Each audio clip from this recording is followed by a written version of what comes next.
Hello everyone, welcome to the channel e prep. So कल हम लोगों ने क्रैश कोर्स स्टार्ट कर लिया था और आज ये सेकेंड लेक्चर है क्रैश कोर्स का। सो कल हम लोगों ने इकोनॉमिक्स के बेसिक्स डिस्कस किए थे, आज वहीं से आगे प्रोसीड करेंगे। सो उससे पहले हम लोग एक शॉर्ट रिवीजन कर लेते हैं फास्ट, ठीक है। तो अब यहाँ पे आगे आते हैं। कल हम लोगों ने क्या देखा था कि बेसिक डेफिनेशन ऑफ इकोनॉमिक्स क्या होती है। बेसिक डेफिनेशन ऑफ इकोनॉमिक्स क्या होती है? प्रोडक्शन डिस्ट्रीब्यूशन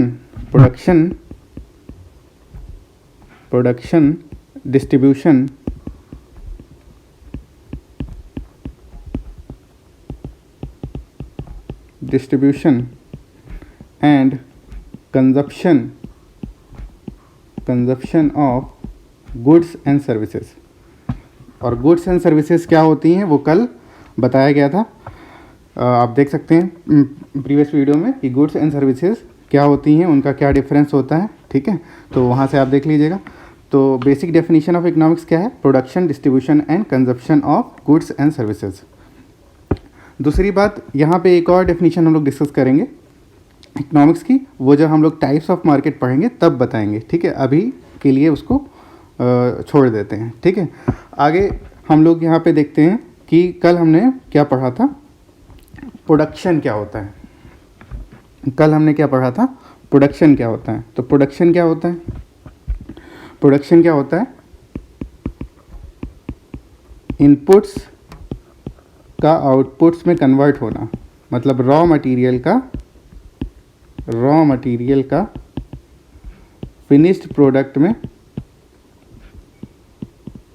कन्वर्ट होना विद द हेल्प ऑफ क्या? With the help of factors of production. इसको कहते हैं हम लोग प्रोडक्शन। फैक्टर्स ऑफ प्रोडक्शन क्या होते हैं? कल बताया गया था land, labour, capital and entrepreneur, और इसके बारे में डिटेल डिस्कशन प्रीवियस वीडियो में दिया हुआ है। दूसरा, अब यहाँ पे हमने डिस्कस किया था कि इकोनॉमिक्स क्या है। इकोनॉमिक्स क्या है? बहुत ही डायनेमिक है, बहुत ही क्या है, इंटर रिलेटेड है। मतलब हर चीज़ क्या है, एक दूसरे का कॉज एंड इफ़ेक्ट है। हर चीज़ क्या है, एक दूसरे का कॉज एंड इफ़ेक्ट है। जैसे अगर महंगाई, मान लेते हैं कोई चीज़ हमारा क्या हो रहा है, शर्ट महंगा हो रहा है मान लेते हैं, ठीक है। शर्ट महंगा हो रहा है, गाड़ियाँ महंगी हो रही हैं, कोई भी चीज़ महंगाई हो रही है। तो महंगाई किस वजह से हो रही है? या तो लेबर महंगा हो रहा होगा, या क्या हो रहा है, कैपिटल महंगा हो रहा होगा, मतलब लोन महंगा हो रहा होगा। लोन महंगा होने का मतलब है कि इंटरेस्ट क्या लग रहा होगा, ज़्यादा लग रहा होगा, ठीक है। दूसरा, टैक्सेस क्या लग रहे होंगे, ज़्यादा लग रहे होंगे, गवर्नमेंट टैक्स ज़्यादा लगा रही है। तो महंगाई का रीज़न क्या है कि हमारे लेबर महंगा हो रहा है, कैपिटल महंगा हो रहा है, और टैक्सेस क्या हो रहे हैं, ज़्यादा लग रहे हैं, ठीक है। तो ये हमारा मेन रीज़न है महंगाई का। तो क्या कहते हैं, लेबर महंगा हो गया और टैक्सेस ज़्यादा लग रहे हैं, कैपिटल महंगा हो गया। तो इसका इफ़ेक्ट क्या हुआ कि हमारी क्या हो गई, महंगाई बहुत ज़्यादा हो गई नॉर्मल चीज़ों की, ठीक है। ये सबको समझ आ गया। तो हर चीज़ इकोनॉमिक्स में क्या होती है, इंटर रिलेटेड होती है। दूसरा, हर चीज़ का क्या होता है, पॉजिटिव एंड निगेटिव साइड होता है। अब पॉजिटिव एंड निगेटिव साइड क्या होता है, कल एक एग्जांपल बताया गया था, एक एग्जांपल हम अभी समझ लेते हैं, बहुत ईजी है। जैसे अगर मान लेते हैं गवर्नमेंट क्या करती है, सब्सिडी देती है। तो अगर गवर्नमेंट अपनी सब्सिडी इंक्रीज़ करेगी तो दूसरा क्या होगा, गवर्नमेंट का जो फिस्कल डेफिसिट है, मतलब जो घाटा है, वो क्या होगा, वो भी क्या होगा, इंक्रीज़ करेगा, ठीक है। तो सब्सिडी अगर लोगों का वेलफेयर करना चाहेगी गवर्नमेंट, तो उसका क्या होगा, सब्सिडी देके वेलफेयर करना चाहेगी, तो डेफिसिट क्या होगा, हमारा बढ़ेगा, तो घाटा गवर्नमेंट का बढ़ेगा। तो यहाँ पे देख सकते हैं दोनों ही चीज़ क्या है, हमारा पॉजिटिव और निगेटिव है। ये हमारा सब्सिडी जो दे रही है ये क्या है, पॉजिटिव, क्योंकि वेलफेयर कर रही है, और ये क्या हो रहा है, गवर्नमेंट के लिए निगेटिव। क्लियर है। दूसरा, हमने बताया था कि रीज़न क्या हो जाता है इकोनॉमिक्स में, रीज़न ही क्या हो जाता है, रेमेडी। रीज़न ही क्या बन जाता है, रेमेडी। तो अगर मान लेते हैं, जैसे कल बताया गया था कि अगर आप गरीब हो, तो गरीब किस लिए हो, क्योंकि आपके लिए इनकम का जनरेशन नहीं हो पाया। तो अगर आपकी गरीबी दूर करनी है तो क्या किया जाए कि आपके लिए इनकम का जनरेशन किया जाए, तो आप गरीब से किधर चले जाओगे, अमीर की तरफ। क्लियर है। तो ये कल सब डिस्कशन किया गया था। दूसरा, अब प्रोडक्शन ने बता दिया है। प्रोडक्शन क्या होता है, प्रोडक्शन होता है आउटपुट्स किस में कन्वर्ट हो रहे हैं, इनपुट्स में, with the help of factors of production. Factors of production क्या है, अभी बताया था, land, labour, capital and entrepreneur. Land, labour, capital and entrepreneur. कल इसमें डिटेल डिस्कशन किया गया था। और लेबर सिर्फ मजदूर ही नहीं होता, लेबर क्या होता है, लेबर में हमारी सर्विसेज भी आती हैं, जैसे अभी टीचिंग भी क्या है, एक तरह से लेबर ही है, वो भी सर्विसेज में आ रहा है। इनकम हमने बताया था कि प्रोडक्शन जो होता है वो किसके बराबर होता है, इनकम के बराबर होता है। कैसे होता है वो कल क्लास में डिस्कस किया गया था। तो प्रोडक्शन किसके बराबर होता है, इनकम के बराबर। तो कैसे होता है वो कल बताया गया था, ठीक है। तो अगर हमें इनकम इंक्रीज़ करनी है लोगों की, अगर लोगों की इनकम इंक्रीज़ करनी है तो प्रोडक्शन भी क्या करना होगा, इंक्रीज़ करना होगा। इसीलिए गवर्नमेंट, जितनी भी कंट्रीज़ की गवर्नमेंट है वो किस पे फोकस करती हैं, जीडीपी पे। जीडीपी क्या है, ग्रॉस डोमेस्टिक प्रोडक्ट, उस पर आज डिस्कस करेंगे, ठीक है। दूसरा, हमने कल एक्सपेंडिचर देखा था। एक्सपेंडिचर क्या देखा था कि हमारे दो तरह के एक्सपेंडिचर होते हैं, एक रेवेन्यू एक्सपेंडिचर होता है और दूसरा क्या होता है, कैपिटल एक्सपेंडिचर। हमने कल पर्सनल लेवल पे देखा था कि अगर हमें कोई चीज़ क्या 1 साल से ज़्यादा बेनिफिट दे रही है तो वो क्या है हमारे लिए, कैपिटल एक्सपेंडिचर है।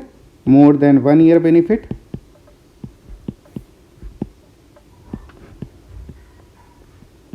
और अगर कोई चीज़ लेस देन 1 ईयर दे रही है बेनिफिट, या इक्वल टू 1 ईयर दे रही है, तो वो हमारे लिए क्या होता है, रेवेन्यू एक्सपेंडिचर। ये कल क्लास में डिस्कस किया गया था, जिसने नहीं देखा है वो जाके प्रीवियस वीडियो को देख सकता है, ठीक है। तो कल हमने पर्सनल लेवल पे देखा था। अब जब आगे बजट में डिस्कस करेंगे तो हम लोग क्या एट द कंट्री लेवल देखेंगे। वहाँ पे क्या होगा, वहाँ पे डेफिनीशन दोनों की थोड़ी सी क्या हो जाएगी, डिफरेंट हो जाएगी। Definition of revenue and capital and capital expenditure की डेफिनीशन क्या हो जाएगी, बिट डिफरेंट हो जाएगी, थोड़ी क्या हो जाएगी, डिफरेंट हो जाएगी। तो ये हम जब बताएंगे बजट के बारे में थोड़ा, ठीक है, तब वहाँ पे डिस्कस करेंगे। तो कल हम लोगों ने पर्सनल लेवल पे रेवेन्यू एंड कैपिटल एक्सपेंडिचर देख लिया था, और एट द कंट्री लेवल हम लोग कब डिस्कस करेंगे, जब बजट बताया जाएगा, ठीक है। अब दूसरी बात है यहाँ पे, कल मैंने जैसे कुछ चीज़ें बोली थी, जैसे डिमांड एंड सप्लाई। तो कुछ लोगों को डाउट हो रहा है कि डिमांड क्या है, ये सप्लाई क्या है, ठीक है। तो उसके बारे में देख लेते हैं। तो यहाँ तक हमारा कल का क्या हो गया है, रिवीजन ख़त्म हो गया है। जिसको डिटेल में जानना है वो प्रीवियस वीडियो देख सकता है। अब डिमांड एंड सप्लाई क्या है, ठीक है। डिमांड एंड सप्लाई क्या है, तो डिमांड क्या है, ठीक है। डिमांड होने के लिए आपको 3 चीज़ों की ज़रूरत होती है। किस चीज़ की, 3 चीज़ों की। सबसे पहले क्या है कि आपके पास क्या होनी चाहिए, विश होनी चाहिए। तो विश मतलब इच्छा होनी चाहिए आपकी, ठीक है, किसी चीज़ को पाने की। दूसरा, आपके पास क्या होना चाहिए, रिसोर्सेज। रिसोर्सेज से क्या मतलब है यहाँ पे, इनकम, ठीक है। तो डिमांड होने के लिए आपके पास क्या होनी चाहिए, विश, और दूसरा क्या होना चाहिए, रिसोर्सेज। अब तीसरा क्या है, तीसरा अभी बताते हैं। जैसे कि अब ये चीज़ें तो चलो 2 जैसे हो गई, विश हो गई और क्या हो गया, रिसोर्सेज आ गई। इनकम भी है लोगों के पास, और विश क्या कहते हैं, इच्छा भी है। मगर कुछ लोग क्या होते हैं, माइज़र होते हैं। माइज़र का मतलब कंजूस होते हैं। तो कंजूस होते हैं, वो कभी भी डिमांड नहीं करेंगे। तो कंजूस लोगों के पास इनकम भी होती है, विश भी होती है उनकी, मगर वो कभी भी क्या नहीं करते, डिमांड नहीं करते। तो तीसरा जो फैक्टर होता है वो कंजूसों के लिए नहीं है, ठीक है, वो किसके लिए है, वो नॉर्मल आदमी के लिए। तो तीसरा फैक्टर क्या होता है हमारा, willingness to pay the money. Willingness to pay the money, clear है। तो willingness to pay the money, ये हमारा क्या है, तीसरा फैक्टर। जब आपके पास ये तीनों चीज़ें आ जाएंगी तभी आप क्या करोगे, डिमांड करोगे। आप खुद चेक कर सकते हो अपने आप में, ठीक है।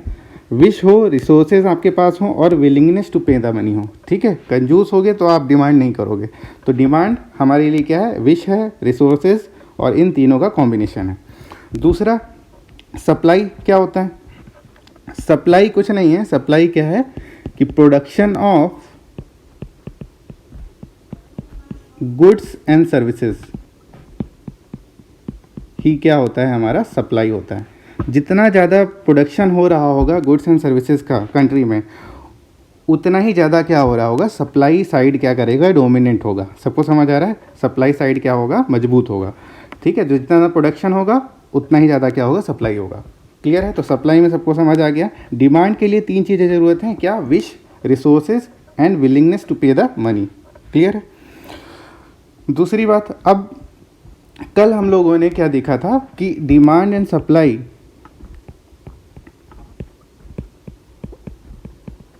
माइक्रो लेवल पे मीन्स इंडिविजुअल लेवल पे सबके लिए क्या होती है, अलग अलग होती है। गरीब आदमी की डिमांड अलग है, सप्लाई भी अलग है। मिडिल क्लास की डिमांड अलग है, सप्लाई अलग है। हायर क्लासेस की डिमांड अलग है और सप्लाई अलग है। क्लियर है? ऐसे ही इंडिविजुअल यूनिट्स जो प्रोड्यूस करती हैं उनकी डिमांड अलग होती है और उसी हिसाब से उन्हें क्या करना पड़ता है, सप्लाई करनी पड़ती है। ठीक है, तो ये हम लोग माइक्रो में देखते हैं, जहाँ पे चीज़ों को हम लोग क्या अलग अलग देखते हैं। और मैक्रो में हम लोग क्या देखते हैं, ओवरऑल देखते हैं, एज ए होल देखते हैं। ठीक है, मतलब पूरे कंट्री की बात करेंगे, ओवरऑल कंट्री की बात करेंगे कि हमारी ओवरऑल कंट्री में टोटल डिमांड या टोटल सप्लाई कितनी है। ठीक है, क्लियर है? ये सबको समझ आ गया? टोटल डिमांड और टोटल सप्लाई कितनी है पूरी कंट्री में, ये हम देखेंगे। दूसरा ये चीज़ है कि यहाँ पे अगर हमें कंट्री के बेसिस पे बात करनी है तो हमें क्या देखना पड़ेगा, कंट्री जो मोर प्रैक्टिकल होगा वो क्या होगा हमारे लिए, टोटल डिमांड होगा और क्या होगा, एंड टोटल सप्लाई होगा। तो अगर हम कंट्री की इकोनॉमी के बारे में जानना चाहते हैं तो हम पहले क्या जान लें, टोटल सप्लाई और टोटल डिमांड जान लें। तो यही क्या हो जाएगा, हम कंट्री के इकोनॉमी के बारे में जान लेंगे। और ये सब कहाँ डिस्कस करते हैं हम लोग, मैक्रो में डिस्कस करते हैं। क्लियर है? ये सबको समझ आ गया है? आगे देखते हैं, यहाँ पे क्या लिखा है कि इकोनॉमी में क्या है, everything is all about demand supply. Clear है? ये सबको बात समझ आ रही है? तो इकोनॉमी में हर चीज़ क्या है, किस पे डिपेंड करती है, डिमांड एंड सप्लाई पे। ठीक है, अगर डिमांड नहीं होगी और सप्लाई नहीं होगी तो इकोनॉमी चलेगी ही नहीं। ये बात क्लियर होनी चाहिए सबको, क्योंकि अगर डिमांड नहीं होगी, सप्लाई नहीं होगी, तो फिर क्या होगा, हम लोग फिर से वहीं पहुंच जाएंगे, हड़प्पा बता रहे हैं कि जो हम लोग प्री हिस्टोरिक पीरियड था हमारा, जो स्टोन एज वाला, जहाँ पे हम लोग हंटर गैदरर थे, वो वाली स्टेज पर पहुंच जाएंगे। तो डिमांड एंड सप्लाई ही क्या क्रिएट करती है, हमारी इकोनॉमी को क्रिएट करती है। दूसरा, जो सारी प्रॉब्लम्स डेवलप होती हैं कंट्री में, ठीक है, जो सारी प्रॉब्लम्स जो क्रिएट होती हैं कंट्री में, प्रॉब्लम्स जो क्रिएट होती हैं कंट्री में are created by a mismatch between demand and supply. तो इकोनॉमी चल किसकी वजह से रही है, डिमांड सप्लाई की वजह से। और सारी प्रॉब्लम्स जो इकोनॉमी में डेवलप हो रही हैं वो किसकी वजह से डेवलप हो रही हैं, क्रिएट हो रही हैं, डिमांड एंड सप्लाई के मिसमैच की वजह से। मिसमैच क्या होता है, मतलब कि दोनों चीज़ें क्या हैं, अलग अलग जा रही हैं, कि डिमांड कम हो रहा है कभी, सप्लाई कम हो रहा है कभी। ठीक है, ये क्लियर है सबको? अब यहाँ पे देखते हैं, अगर डिमांड ज़्यादा होगा और सप्लाई कम होगा तो क्या होगा, अगर डिमांड कम होगा और सप्लाई ज़्यादा होगा तो क्या होगा। ठीक है, अगर डिमांड ज़्यादा होगी और सप्लाई कम होगी, मतलब चीज़ें हमारे पास कम हैं, मान लेते हैं हमारे पास सिर्फ 1000 क्या हैं, स्मार्टफोन्स हैं, हमारे पास क्या हैं, सिर्फ 1000 स्मार्टफोन्स हैं, और उसको डिमांड कितने लोग कर रहे हैं, इसको डिमांड कर रहे हैं 1 लाख लोग। 1 लाख लोग क्या कर रहे हैं, डिमांड कर रहे हैं। तो फिर स्मार्टफोन का जो प्राइस होगा वो क्या हो जाएगा, बहुत ज़्यादा हो जाएगा। इसका मतलब है कि अगर डिमांड बढ़ेगी बहुत ज़्यादा सप्लाई से तो हमारा क्या हो जाएगा, इन्फ्लेशन। इन्फ्लेशन का मतलब होता है महंगाई। ठीक है, तो डिमांड अगर बढ़ेगी तो क्या हो जाएगा, इन्फ्लेशन। अब यहाँ पे आते हैं, अगर डिमांड कम है सप्लाई से ठीक है, अब वही सेम उल्टा कर लेते हैं, 1000 स्मार्टफोन थे और अब मांगने वाले कितने हैं, डिमांड करने वाले कितने हैं, सिर्फ 10 लोग हैं। 10 पीपल ही क्या कर रहे हैं, डिमांड कर रहे हैं। तो फिर क्या होगा कि हमारा जो प्राइस है स्मार्टफोन का वो क्या हो जाएगा, बहुत ही सस्ता हो जाएगा। इसको कहते हैं हम लोग डिफ्लेशन। डिफ्लेशन का मतलब होता है कि हमारा क्या हो गया, प्राइसेस क्या हो गए हैं, डिक्रीज़ हो गए हैं। General decrease in prices of goods and services. Clear है? तो डिफ्लेशन क्या होता है, general decrease in prices of goods and services. यहाँ पे इन्फ्लेशन में क्या होता है, general increase in prices of goods and services. अगर आप यहाँ पे देखें, अगर पूछा जाए आपसे कि इन दोनों में क्या चीज़ अच्छी है हमारे लिए, इन्फ्लेशन अच्छा है या डिफ्लेशन अच्छा है, थोड़ा सोच के बताइएगा कि क्या होगा। ठीक है, इन्फ्लेशन अच्छा है या डिफ्लेशन। अब बहुत लोग कहेंगे कि डिफ्लेशन क्या है हमारे लिए, बहुत सही है, क्योंकि हर चीज़ क्या हो जाएगी, सस्ती। मगर ये क्या है, एक तरह से छलावा है। ठीक है, ये क्या है, मिराज है एक तरह से, कि हमें चीज़ें दूर से क्या लग रही हैं, अच्छी लग रही हैं, मगर एक्चुअली में क्या है, ये बहुत ही गलत चीज़ है इकोनॉमी के लिए। तो डिफ्लेशन अगर आ जाता है ना, तो क्या शुरू हो जाता है, डेथ प्रोसेस ऑफ इकोनॉमी शुरू हो जाता है। कैसे शुरू होता है वो अभी देखते हैं।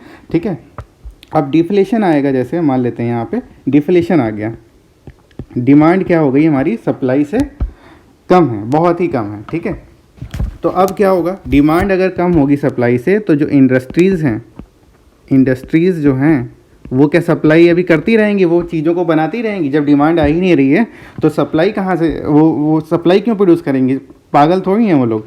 ठीक है, तो इंडस्ट्रीज़ क्या करेंगी, अपनी सप्लाई को क्या कर देंगी, कट। सप्लाई कट हो जाएगी, मतलब प्रोडक्शन क्या हो जाएगा, कट। अब प्रोडक्शन जब कट होगा तो क्या होगा, अब प्रोडक्शन हमें उतना करना नहीं है, तो लोगों को भी की क्या होगी, कम ज़रूरत होगी। लोगों की कम ज़रूरत होगी मतलब लोगों को निकाला जाएगा उनकी जॉब से, तो क्या होगा, अनएम्प्लॉयमेंट क्या हो जाएगा, बढ़ जाएगा। अब अगर अनएम्प्लॉयमेंट बढ़ेगा तो जिन लोगों को निकाला गया है, पहले वो लोग क्या डिमांड कर रहे थे, पहले डिमांड कर रहे थे कि हमें फ़ोन लेना है, हमें रिचार्ज करवाने हैं, हमें क्या करना है, पिज़्ज़ा खाना है, हमें क्या खाना है, बर्गर खाना है, हमें क्या करनी है, पार्टी करनी है। तो ये वो लोग हैं जो पहले जॉब कर रहे थे, वो सब ये डिमांड कर रहे थे। मगर अब ये जब अनएम्प्लॉयड हो गए तो ये क्या, ये सब डिमांड करेंगे, कभी मतलब कर ही नहीं पाएंगे इसमें। ठीक है, सबको समझ आ गया।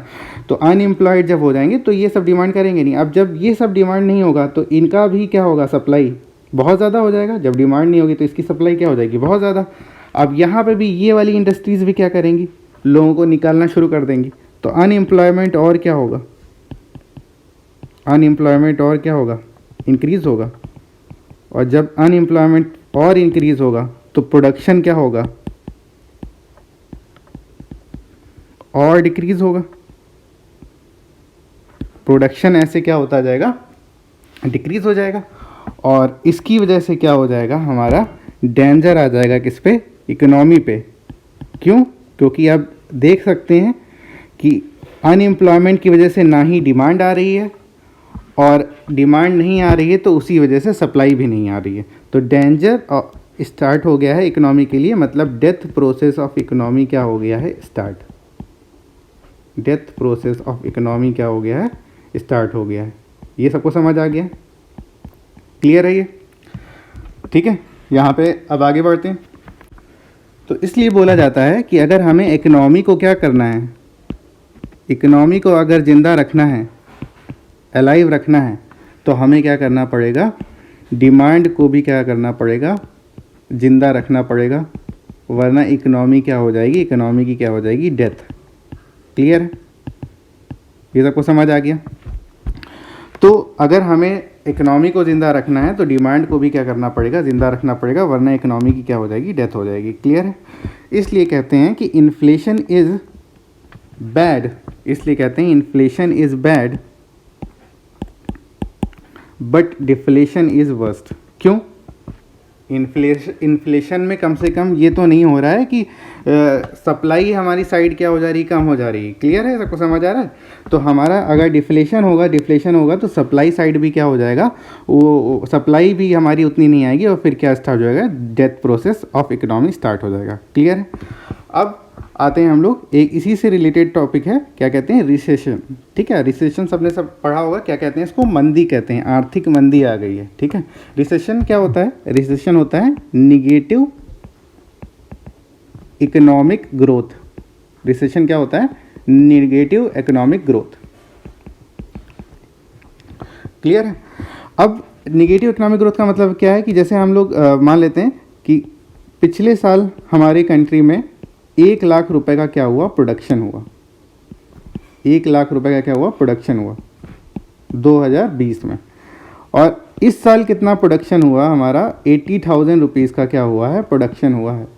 तो देख सकते हैं कि प्रोडक्शन क्या हो गया है 2021 में, 20,000 से क्या हो गया है, कम हो गया है। इसको कहते हैं हम लोग इकोनॉमिक ग्रोथ नहीं हुई है, क्या हो गया है, निगेटिव हो गई है इकोनॉमिक ग्रोथ। क्लियर है? इसको ही कहते हैं हम लोग रिसेशन, निगेटिव इकोनॉमिक ग्रोथ। और ये किस वजह से हुई है, अभी बताया गया था कि ये कम क्यों हुआ, प्रोडक्शन कम क्यों हुआ। प्रोडक्शन कम क्यों हो रहा है, क्योंकि सप्लाई कम होगी। सप्लाई कब कम होती है, जब हमारा क्या आता है, डिफ्लेशन।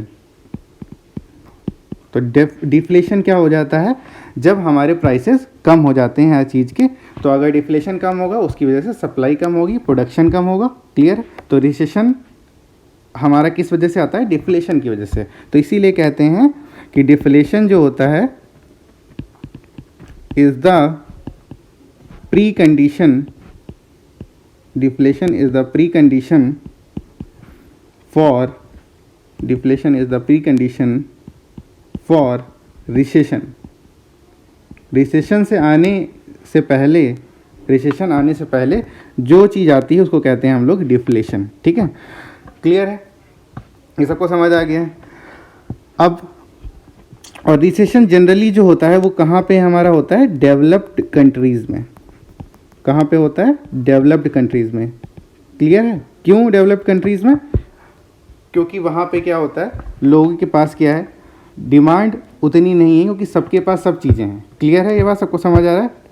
सब लोग क्या हैं, बहुत ही पैसे वाले हैं और सब क्या है, सबके पास सब चीज़ें अवेलेबल हैं। डिमांड नहीं आ रही है, डिमांड नहीं आएगी तो फिर क्या, सप्लाई साइड भी कट होने लगेगा। क्लियर है? तो ये जनरली प्रॉब्लम फेस की जाती है कहाँ पे, डेवलप्ड कंट्रीज़ में, रिसेशन। क्लियर है? डेवलप्ड कंट्रीज़ मतलब जो कि हमारे विकसित देश हैं। अब आते हैं हम लोग ड्राइवर ऑफ इकोनॉमी पे। तो यहाँ पे बोला जाता है कि जो मेन ड्राइवर ऑफ इकोनॉमी है वो क्या है, हमारा सप्लाई साइड। सप्लाई साइड का मतलब क्या है, प्रोडक्शन। प्रोडक्शन, जैसे ही प्रोडक्शन होगा वैसे ही क्या आएगी, हमारी डिमांड आएगी। क्लियर है?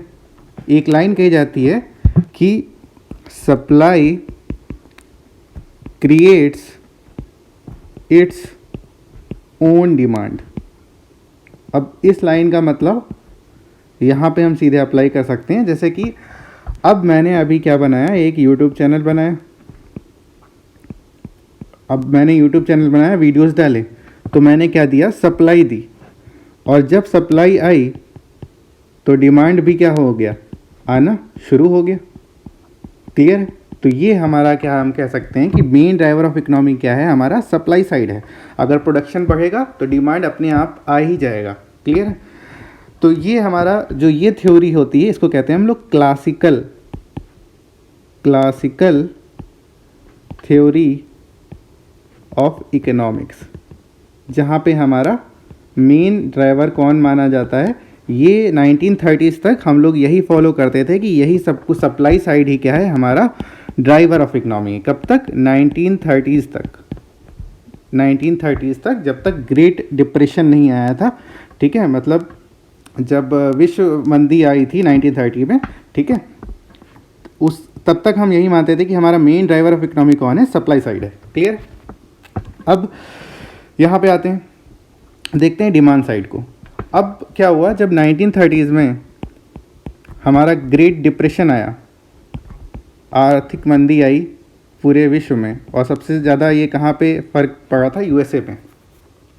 तो लोगों ने क्या बताया कि ये जो आर्थिक मंदी है, आर्थिक मंदी का मतलब क्या, रिसेशन, ठीक है। रिसेशन जो है वो क्या कर रहा है, रिसेशन में क्या होता है, डिमांड क्या हो जाता है, लो हो जाता है, डिमांड लो हो जाता है, डिमांड लो हो जाता है, तो अब सप्लाई भी क्या होने लगती है, उसी हिसाब से कट होने लगती है। तो हमारा क्या आ गया, रिसेशन आ गया।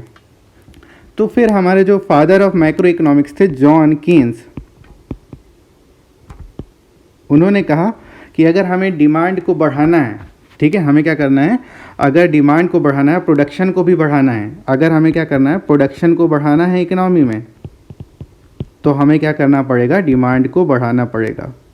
ये कैसे, लोगों को क्या देके, पैसे देकर, लोगों को पैसे देकर, फ्री में क्या दे दिए गए, पैसे इकोनॉमी में डाल दिया गया, ठीक है। लोग सबके अकाउंट में क्या डाल दिया गया कि जाओ आज हर महीने से तुम्हें कितना मिलेगा, 10-15 हज़ार मिलेगा, ठीक है। तो लोगों को पैसे दिए गए, तो पैसे दिए जाएंगे तो लोग क्या करेंगे, खर्च करेंगे, डिमांड बढ़ेगी, डिमांड बढ़ेगी तो फिर सप्लाई स्टार्ट हो जाएगी। क्लियर है।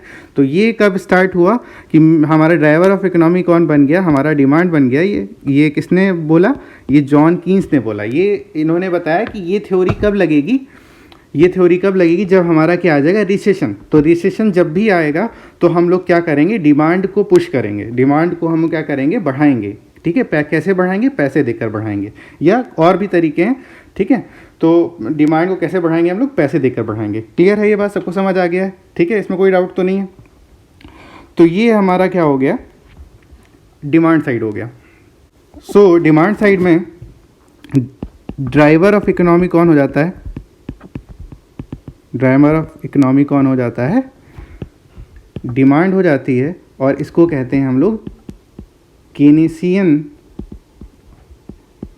इकोनॉमिक्स या केनीसियन थ्योरी ऑफ इकोनॉमिक्स। क्लियर है। तो केनीसियन इकोनॉमिक्स में हमारा ड्राइवर ऑफ इकोनॉमी कौन होता है, डिमांड होता है। क्लियर है, सबको समझ आ गया है, इसमें कोई डाउट तो नहीं है। अब तरीके क्या होते हैं डिमांड बढ़ाने के, अभी बताया कि पैसे देकर, तो पैसे देकर जो डिमांड बढ़ जाती है उसको कहते हैं हम लोग हेलीकॉप्टर मनी, कि सबके अकाउंट में कितना डाल दिया गया, 10-10 हज़ार, जैसे मोदी जी ने कहा था सबके अकाउंट में क्या 15-15 लाख रुपए आ जाएंगे, तो वही क्या है, हेलीकॉप्टर मनी है, उसको कहते हैं। क्लियर है। उससे क्या होगा, सबके पास पैसे आएंगे तो सब लोग क्या करेंगे, डिमांड करेंगे, और उससे क्या होगा, हमारा सप्लाई साइड बढ़ेगा, और फिर से इकोनॉमी क्या हो जाएगी, अपनी बूम करने लगेगी, ग्रोथ करने लगेगी। क्लियर है, ये बस सबको समझ आ गया। ऐसे ही अभी मोदी जी का एक नई स्कीम आई है, कौन सी, PM किसान सम्मान निधि योजना।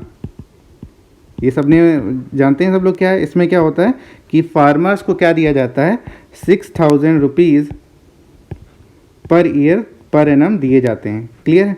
तो ये भी एक तरह से क्या है, डिमांड को पुश करने के लिए, क्योंकि एग्रीकल्चर इकोनॉमी अभी क्या हो रही है, रिसेशन में जा रही है, डिफ्लेशन में जा रही है, क्योंकि वहाँ पे हमारे क्या है, एग्रीकल्चर सेक्टर की हालत बहुत ख़राब है। तो अब क्या हो रहा है, डिमांड क्या हो रही है, वहाँ पे कम हो रही है, लोगों के पास पैसे नहीं है। तो PM मोदी जी क्या दे रहे हैं, इस स्कीम के थ्रू हेलीकॉप्टर मनी दे रहे हैं कि 6,000 रुपीज़ आपको पर साल मिलेगा, आप जैसे खर्च करना है खर्च करिए। उससे क्या होगा, डिमांड बढ़ेगी, और डिमांड बढ़ेगी तो फिर क्या होगा, सप्लाई किधर उधर हमारी रूरल इकोनॉमी ग्रोथ करेगी। क्लियर है, सबको समझ आ गया। तो ये है यहाँ पे केनीसियन इकोनॉमिक्स। ये कब डेवलप हुआ, 1930s में। 1930 से पहले हम लोग क्या मानते थे कि ड्राइवर ऑफ इकोनॉमी कौन है, सिर्फ सप्लाई साइड है। क्लियर है, ये बात सबको समझ आ गया। अब यहाँ तक हमारा बेसिक्स नॉर्मल चीज़ें क्या हो गई, ख़त्म हो गई हैं। अब आते हैं हम लोग देख लेते हैं कि GDP क्या है। उससे पहले देख लेते हैं कि ग्रोथ एंड डेवलपमेंट क्या है। ठीक है, GDP से पहले देख लेते हैं ग्रोथ एंड डेवलपमेंट क्या है, एक छोटा सा टॉपिक है। अब ग्रोथ क्या होता है, ग्रोथ का मतलब क्या है, ग्रोथ का मतलब है increase in the production. Production अभी बताया गया था पिछली क्लास में, प्रोडक्शन हमेशा किसके बराबर होता है, इनकम के, और इनकम किसके बराबर होता है, एक्सपेंडिचर के।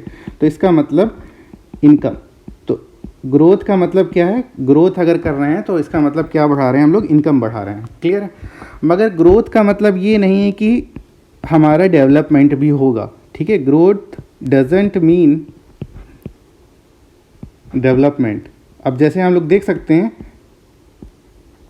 कि हमारा कंट्री क्या हो रहा है, डेवलप कर रहा है, हमारा कंट्री क्या कर रहा है, विकास कर रहा है, मगर अभी भी जो गांव वाले एरियाज़ हैं, रूरल एरियाज़ हैं, वो अभी भी क्या है, बहुत ही बैकवर्ड हैं। इसका मतलब क्या है कि ग्रोथ तो हो रही है कंट्री में ग्रोथ हो रही है, मगर डेवलपमेंट नहीं हो रहा है। डेवलपमेंट से क्या मतलब निकल रहा है, यहाँ पे देख सकते हैं कि डिस्ट्रीब्यूशन ऑफ इनकम जो है वो यूनिफॉर्म नहीं है। डिस्ट्रीब्यूशन ऑफ इनकम क्या है, यूनिफॉर्म नहीं है। तो इनइक्वालिटी ऑफ इनकम है हमारी, उसकी वजह से क्या नहीं हो पा रहा है, डेवलपमेंट। तो डेवलपमेंट का मतलब क्या हुआ कि डिस्ट्रीब्यूशन ऑफ इनकम क्या हो, यूनिफॉर्म हो, उसी को हम कहेंगे डेवलपमेंट। क्लियर है? तो डेवलपमेंट का मतलब है यूनिफॉर्म डिस्ट्रीब्यूशन ऑफ इनकम। तो अगर हमारा इनकम का डिस्ट्रीब्यूशन यूनिफॉर्म होने लगे तो रूरल एरियाज़ भी क्या होने लगेंगे, डेवलप होने लगेंगे। ठीक है? तो ग्रोथ का मतलब, ग्रोथ अगर कोई कहता है कि ग्रोथ का मतलब डेवलपमेंट ही है, तो ऐसा नहीं है। ग्रोथ हमारा क्या, ग्रोथ अगर बढ़ेगी तो ऐसा ज़रूरी नहीं कि डेवलपमेंट होगा, क्योंकि ग्रोथ सिर्फ क्या बढ़ाती है, इनकम बढ़ाती है। और वो इनकम अभी किसके पास जा रही है, जनरली अमीरों के पास ही जा रही है, गरीब अभी भी गरीब है। तो इनइक्वालिटी ऑफ इनकम अभी भी यहाँ पे बहुत ज़्यादा है इंडिया में, तो इसलिए डेवलपमेंट उतना ज़्यादा नहीं हो रहा है। तो इसको कहते हैं, डेवलपमेंट को कहते हैं uniform distribution of income.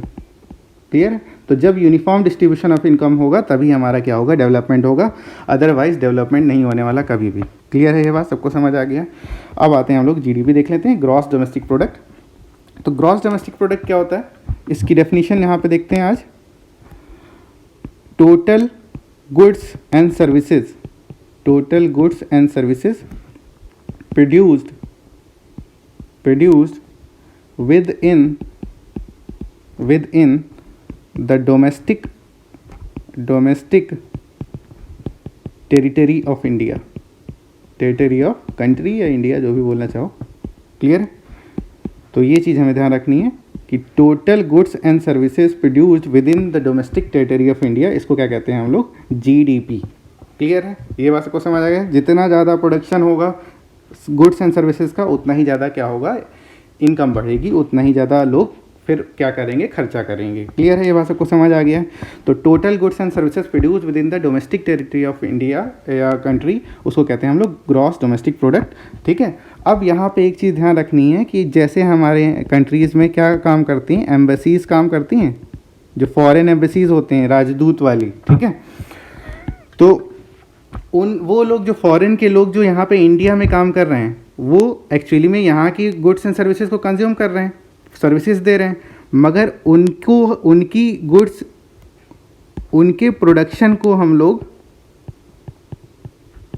India की जीडीपी में काउंट नहीं करेंगे, इंडिया की जीडीपी में काउंट नहीं होगा। This will not be counted, this will not be counted.